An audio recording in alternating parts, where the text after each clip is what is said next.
Welcome to Trini Ting, where we sit down with the visionaries and voices who shaped the spirit of Trinidad and Tobago. Through a 5-part interview, we chatted with acclaimed painter, visual storyteller, and cultural guardian Jackie Hinkson.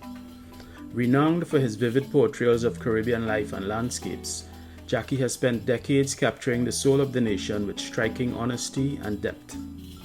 In part 1, Jackie tells us about his popular Carnival Mural series and the discipline of daily drawing. But before he does that, he answers a few simple questions so we get a glimpse of Jackie the person. Here's the first one. Where did you grow up and which primary school did you attend? Okay, I grew up in the area known as Cobo Town. That is a small community, relatively small compared to Woodbrook and Belmont and so on.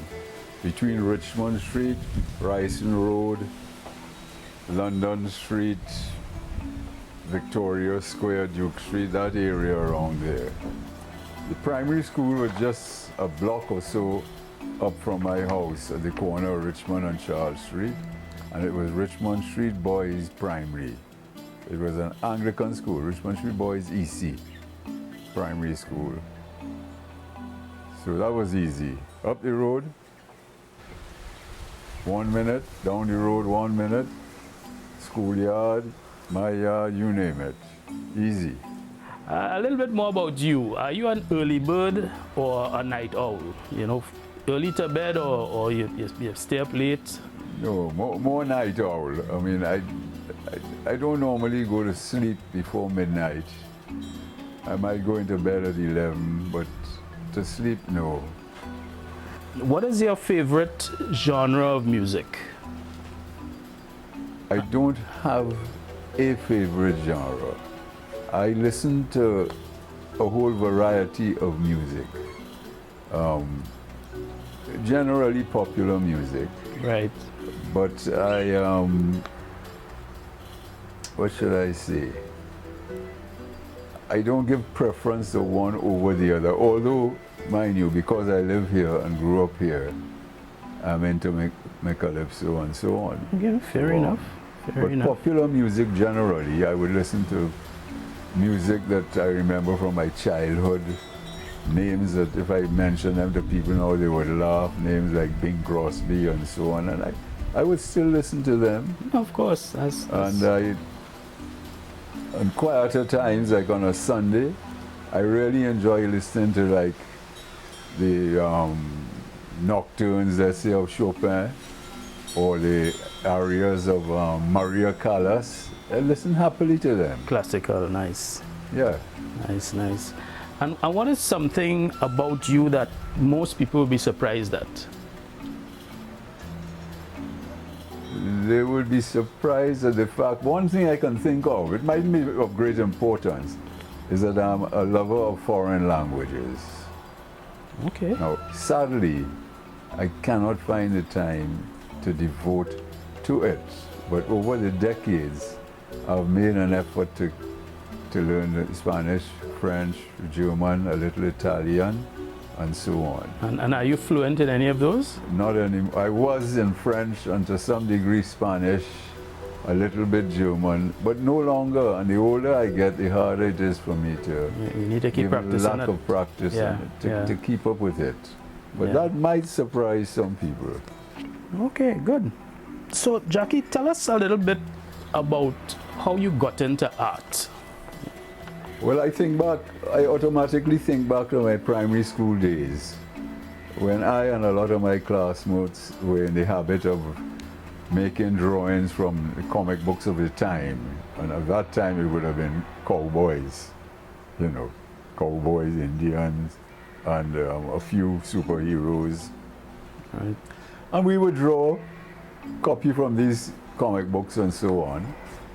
But something happened somewhere around age 13 when 99% of those contemporaries of mine stopped. I continued. And I have no idea why. I just felt the urge or the need to continue expressing myself visually and never stopped after that. But that is how it started, the earliest days. But I can't explain, whether it's genetics or other influences. I have no idea, none. Right. Well, I'm glad that you continued after your friend stopped, else we wouldn't be having this interview, would we? I think I'm glad too. Nice. We just came out of the Carnival season, and we were fortunate once again to be able to enjoy your Carnival Mural series just out in the street here. Can you speak a little bit more on the inspiration behind that series, how it started, and what keeps it going? To put it in a bit of a historical context, I think that in my early days after returning from studying art at university, my focus was on outdoor plein air painting, landscape, seascape. I did a lot of drawings of the traditional architecture, the vernacular, and so on. And in these paintings, there would occasionally be a human figure here, a fisherman there, somebody at the side of the road there. More or less anecdotal, but somewhere in the late 70s, I felt a need to give a greater attention on the human story, the human condition, if you wish, to focus more on the human figure as a central part in the drama, in the painting. And I think it had to do with the fact that I was increasingly making observations about changes happening in the society. And I wanted to reflect that in my work.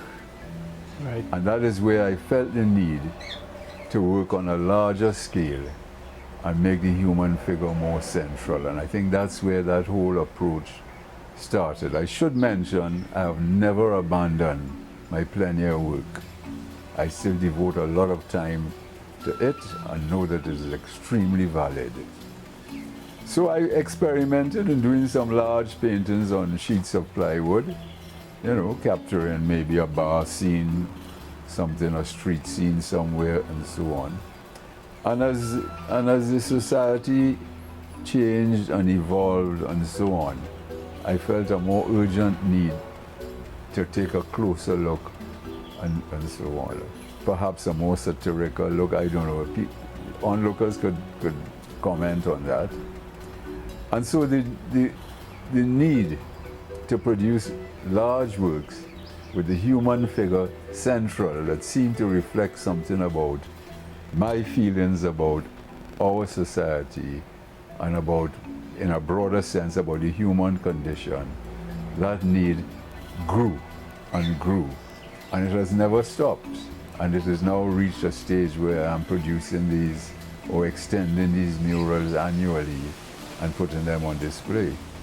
Well, that's it. Thank God for that. At the end of the day, if that need continues to be in you, we will continue to enjoy your murals. Well, I take your word for it. In doing my research for this interview, I heard you refer to the phrase, "not a day without a line." And since I never seem to see you without a sketch pad, this seems to be something you have taken to heart. Could you expand on that? Yeah.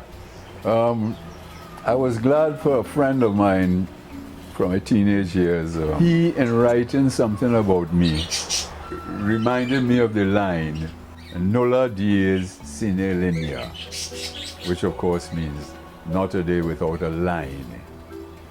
And it has been my approach to art that the only way to learn is to work and to have the discipline, the continuous discipline of work, which means every day I have to do something.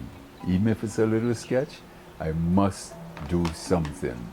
So that is why I've kept using that phrase. Is that the old version of every day, practice makes perfect?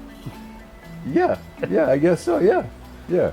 Right. It just sounds so much more erudite when they say it in Latin. Yes, it does. It does.